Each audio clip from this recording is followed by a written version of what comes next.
0, étoile, 3, 3, 1, 0, dièse. Avec Mauritanie, vous pouvez profiter d'offres 3G illimitées. Chinguitel, plus que vous ne l'imaginez.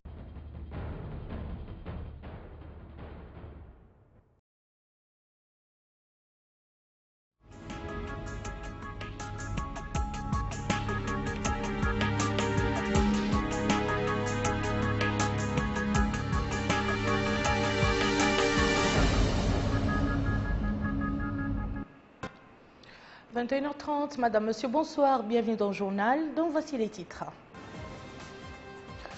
Réunion à Nouakchott de la commission technique mauritano-sénégalaise chargée de l'organisation de l'opération du sacrifice à l'occasion de la fête d'Al-Adha.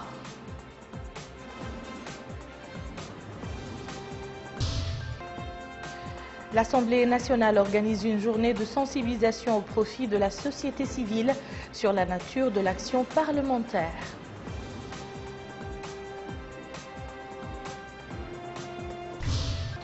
Les infrastructures publiques de la ville d'Akjouch reprennent du service après l'intervention des autorités administratives.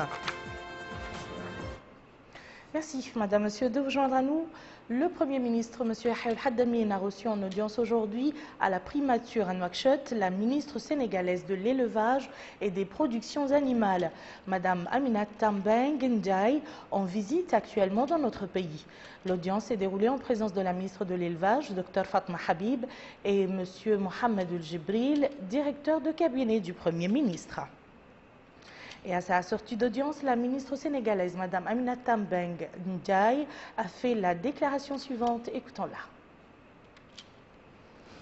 Comme vous le savez, depuis plusieurs années, avant la fête de l'Aïd el-Kébir, une délégation du Sénégal, conduite par le ministre de l'Élevage et des Productions animales, se rend en Mauritanie pour discuter avec les autorités. Et je voudrais remercier très chaleureusement Monsieur le Premier ministre de nous avoir reçus et d'avoir discuté avec nous de questions essentielles qui concernent l'élevage entre nos deux pays. Je voudrais remercier également ma sœur, Madame le ministre de l'Élevage de la République islamique de Mauritanie, pour toutes les facilités qu'elle nous crée, pour nous permettre en tout cas d'avoir de bons programmes ensemble, mais surtout pour, à l'occasion de chaque tabaski, nous mettre dans les conditions d'avoir à satisfaire les besoins que nous avons en termes de moutons de tabaski. Vous savez que le Sénégal et la Mauritanie, dans le domaine de l'élevage, sont liés par deux accords sur la transhumance, mais également sur la santé animale, la production animale. Et comme vous le savez aussi, nous avons le comité paritaire qui se réunit régulièrement. La dernière réunion du comité paritaire a eu lieu ici. Et la grande commission mixte maintenant entre les deux pays, présidée par nos deux premiers ministres également, cette commission va se réunir prochainement au Sénégal. Et le Premier ministre nous a vraiment bien entretenu des différentes questions qui ont été évoquées. Il a beaucoup insisté sur le vol de bétail, qui est un problème qui est très cher à tous les éleveurs des différents pays, et du Sénégal et de la République islamique de Mauritanie en particulier. Nous avons également discuté donc des conditions qui doivent être créées, parce que chaque année, le Premier ministre de la République du Sénégal fait une lettre circulaire qui prend en compte l'ensemble des préoccupations des éleveurs, telles que par exemple la mise en place au niveau donc, de nos différents points de vente de facilité qui puissent permettre aux éleveurs de travailler en toute sécurité pendant toute la période de la tabaski, de mettre à leur disposition de l'aliment bétail subventionné, là également pour que cela puisse jouer sur le prix du mouton, et de prévoir au niveau des camions qui convoient également les moutons, des bergers qui puissent assurer donc la sécurité des animaux. Les taxes également sont exonérées, le bétail est exonéré de toute taxe donc sur tout le territoire sénégalais. Au niveau des frontières, il n'y a pas de taxe à payer. Au niveau également des communes qui les reçoivent, qui les accueillent, il n'y a aucune taxe donc, qui est demandée. Et c'est ce qui justifie d'ailleurs que souvent les éleveurs y trouvent leur compte parce que parfois c'est des taxes qui étaient assez chères et qui ne leur donnaient pas de grandes marges bénéficiaires.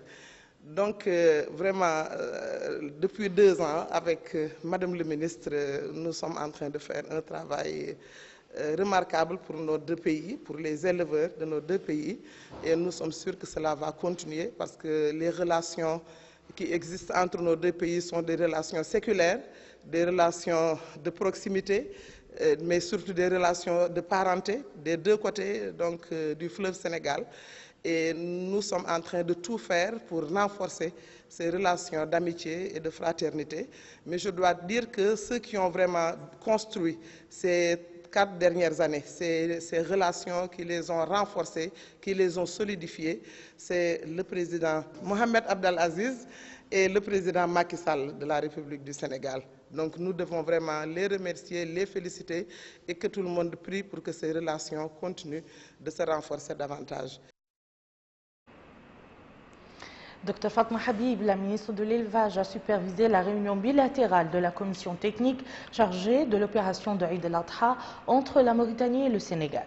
Cette commission s'est penchée sur la mise en place des mécanismes pour l'organisation de la transhumance du bétail destinée au Sénégal à l'occasion de la fête de Tabaski. Abdelrahman Hamad.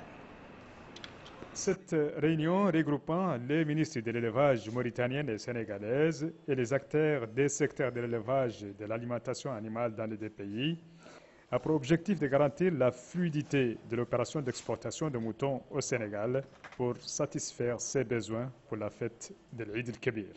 Prenant la parole à cette occasion, la ministre de l'élevage, Dr Fatima Habib, a indiqué que la visite de son homologue du Sénégal à Nouakchott témoigne de l'excellence des relations entre le président de la République, son Excellence M. Mohamed Abdelaziz, et son homologue M. Macky Sall, président du Sénégal, et de la qualité des solides relations historiques unissant la Mauritanie et le Sénégal et leur peuple. Il a exprimé sa satisfaction pour les résultats enregistrés dans l'application des accords de transhumance et de commercialisation qui confirment la solidarité entre les 2 pays lors des périodes de soudure et d'approvisionnement du Sénégal en moutons lors des fêtes religieuses. La ministre s'est réjouie de la croissance continue du commerce entre les 2 pays, estimant qu'ils doivent œuvrer ensemble pour lui assurer plus de promotion au niveau sous-régional et régional. Cette année, l'exportation de nos cheptels au Sénégal sera accompagnée de facilités et de mesures attractives du côté sénégalais, parmi lesquelles l'assouplissement du contrôle des camions transportant les moutons, la réduction des postes de contrôle au strict nécessaire, l'exonération des droits et taxes, l'autorisation et la présence à bord de chaque camion ou wagon de 3 bergers chargés de la surveillance des animaux transportés. Ces mesures s'appliquent au niveau des frontières, au niveau des axes de convoyage, des zones d'attente et des points de vente de moutons pour la période qui va du 8 août au 8 octobre 2015. La mise en place d'un bureau exécutif de l'association des éleveurs il y a quelques semaines contribuera certes à la réussite et à l'application des résultats de ces concertations. Une rencontre entre ministres mauritaniennes et sénégalaises de l'élevage et des éleveurs aussi et commerçants de bétail.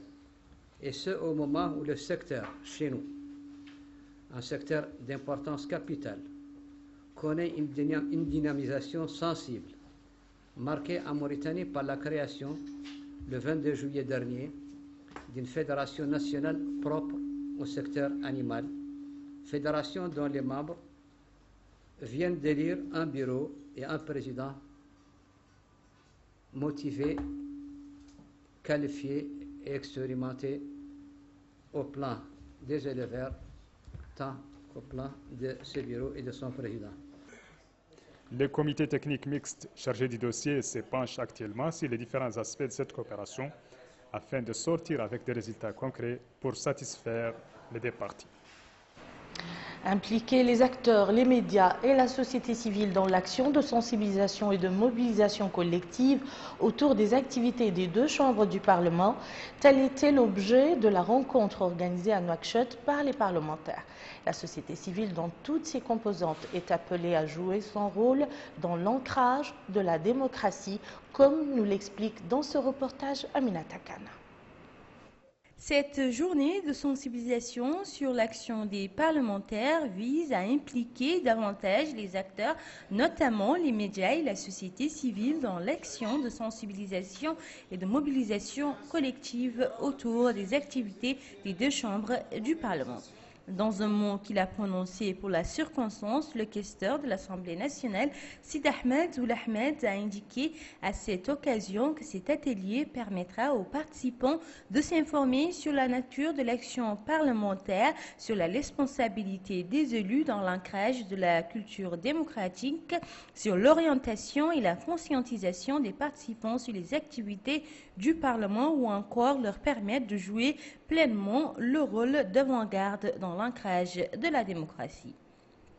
Les participants à la rencontre auront à suivre des exposés et conférences rapportant sur la nature du travail parlementaire, les styles et mécanismes de contrôle qu'exerce le Parlement et la société civile sur l'action gouvernementale.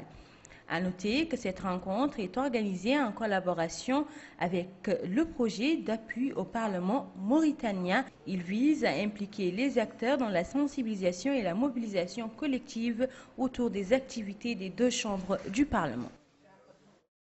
100 000 manuels scolaires, c'est le lot réceptionné aujourd'hui par le ministère de l'Éducation nationale. Il s'agit du fruit de la coopération entre notre pays et la coopération française. 19 disciplines sont concernées par ces manuels scolaires. Mohamed Abdallah Yab.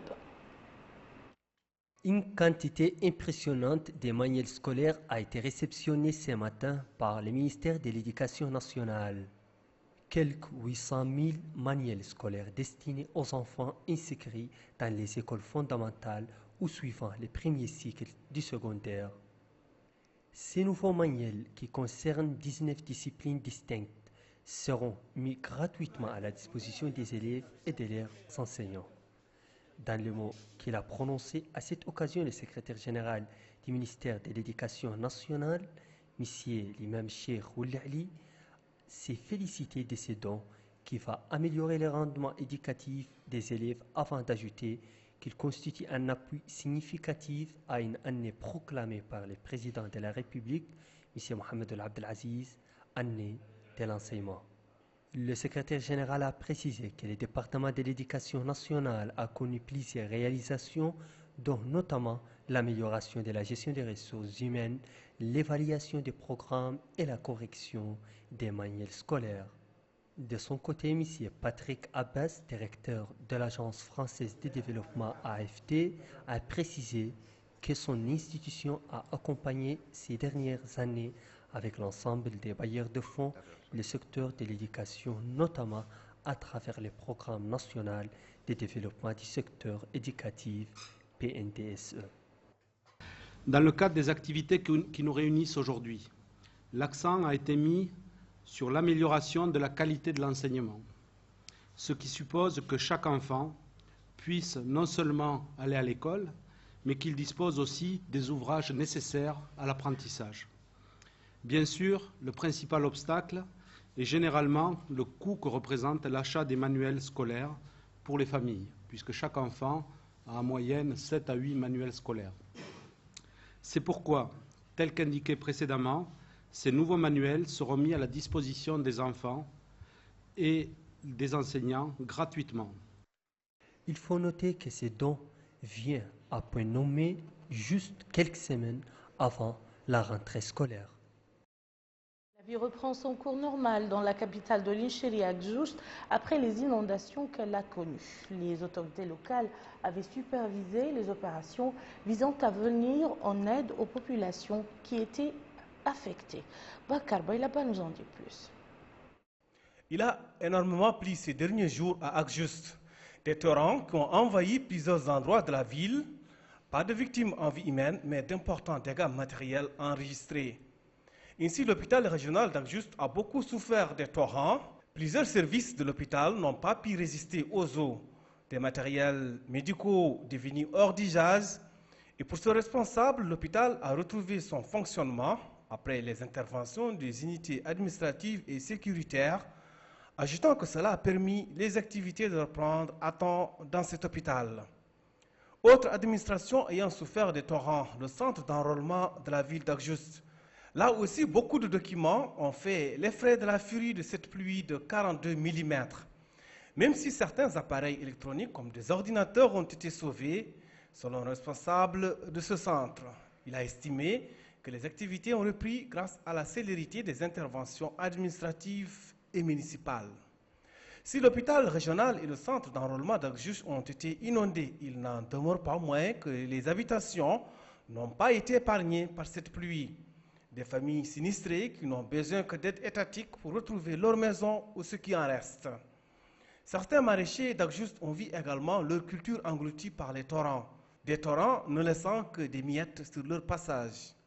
En somme, les interventions rapides des autorités administratives et sécuritaires ont permis d'ouvrir une brèche sur le barrage situé au bas d'Agjust pour laisser passer les eaux hors de la ville et permettre ainsi à la ville d'Agjust de retrouver sa vie normale. La direction du pèlerinage et de la Umrah penche actuellement sur les dernières retouches de l'organisation du pèlerinage pour l'année 2015. Tout est mis en œuvre par les services concernés afin de faciliter aux pèlerins les formalités pour l'accomplissement de leurs devoirs religieux. Le point avec Boubacar Ndiaye. Dernière retouche à la direction du pèlerinage, toutes les formalités administratives et techniques pour le pèlerinage 2015 sont presque fin prêtes. La direction du pèlerinage et les autorités saoudiennes ont travaillé ensemble pour corriger, vérifier et confirmer la liste des pèlerins mauritaniens qui ont atteint cette année le nombre de 2000. Parmi ces 2000 pèlerins, 240 sont inscrits au niveau des agences de voyage. On est en train de mettre les dernières retouches côté administratif et technique du pèlerinage 2015, explique le directeur du pèlerinage. Cette étape consiste à réviser et à corriger la liste des pèlerins, puis la révision des dossiers. Dans la révision des dossiers, le plus important, c'est le contrôle médical qui nous garantit le bilan de santé du pèlerin. Cette année, l'État a adopté une nouvelle stratégie pour ne pas commettre les erreurs du passé. Dans ce sens, les pouvoirs publics ont décentralisé les bureaux d'enregistrement à l'intérieur du pays. Je me suis enregistré au bureau d'Ayoun. Je n'avais pas vraiment espoir, affirme ce pèlerin. Mais à ma grande surprise, j'ai le numéro 43. Une fois à Nouakchott, j'ai pu remplir toutes les formalités. Autre nouveauté prise par les autorités, il s'agit de l'enregistrement des empreintes digitales des pèlerins avant leur embarquement pour éviter les désagréments du passé. Les valises que vous venez de voir contiennent des passeports des pèlerins mauritaniens et chaque valise se distingue de l'autre, explique le directeur du pèlerinage. Ce qui veut dire qu'une valise ne va pas quitter Nouakchott sans que les pèlerins ne soient identifiés. Les badges qui seront livrés aux pèlerins mauritaniens une fois en Arabie Saoudite vont comporter leur filiation et l'hôtel dans lequel ils résident. Le premier contingent des pèlerins mauritaniens vont quitter Nouakchott le 4 septembre prochain. Ouverture à Nouakchott d'un centre d'orientation des nouveaux bacheliers. C'est l'université de Nouakchott qui a pris cette initiative dans le but de faciliter aux jeunes étudiants la tâche. Ce centre a pour rôle principal d'aider et d'orienter les intéressés afin de faire des choix dans leurs futures études. El Haj Abdallah Hiddin. À l'approche de la rentrée universitaire 2015-2016, les nouveaux étudiants entament leurs inscriptions dans les différentes facultés de l'université. Une inscription qui passe obligatoirement par le retrait des formulaires consacrés à l'orientation et au choix des spécialités disponibles. Les commissions de supervision de cette opération continuent leur travail sans interruption, afin de faciliter de bonnes conditions d'inscription. Nous avons pris de nombreuses mesures en instaurant par exemple des listes qui prennent en compte les notes obtenues par l'étudiant lors des examens du bac, explique ses responsables. Dans le même sillage, l'Union des étudiants mauritaniens a organisé un séminaire consacré à l'orientation des étudiants boursiers à l'étranger. Une occasion au cours de laquelle de nombreux défis rencontrés par les étudiants ont été passés en revue, ainsi que les mécanismes garantissant le relèvement des défis. En signe d'encouragement, de nombreux prix et attestations ont été remis aux étudiants qui se sont distingués durant l'année écoulée. J'ai choc pour les méritants a organisé hier soir une cérémonie à titre posthume en l'honneur de feu Mohamed Saïd El-Hamoudi. Des hommes de culture, des intellectuels, des journalistes et des penseurs se sont succédés à la tribune afin de rendre un hommage vibrant à l'ancien ambassadeur et journaliste.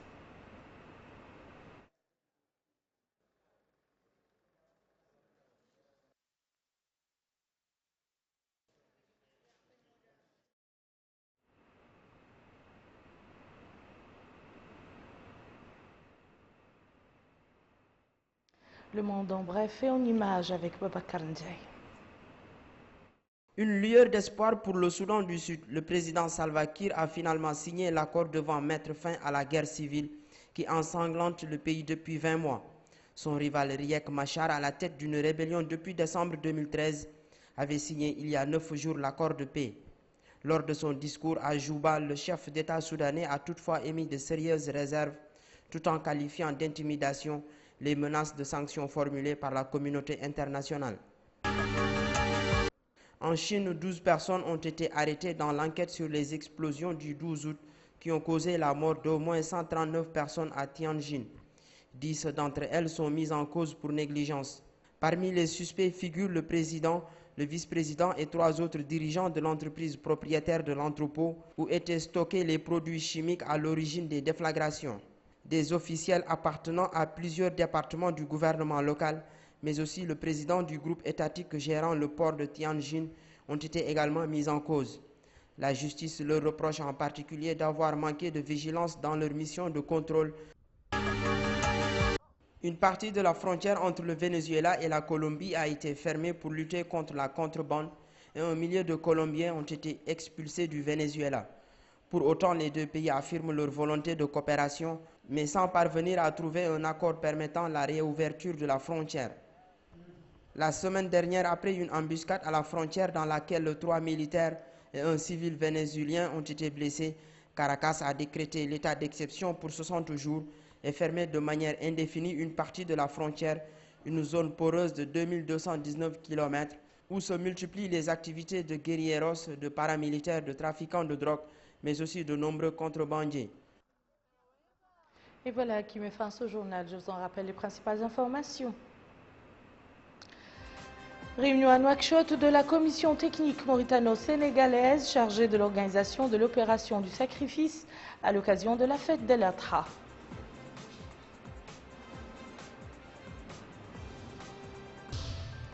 L'Assemblée nationale organise une journée de sensibilisation au profit de la société civile sur la nature de l'action parlementaire.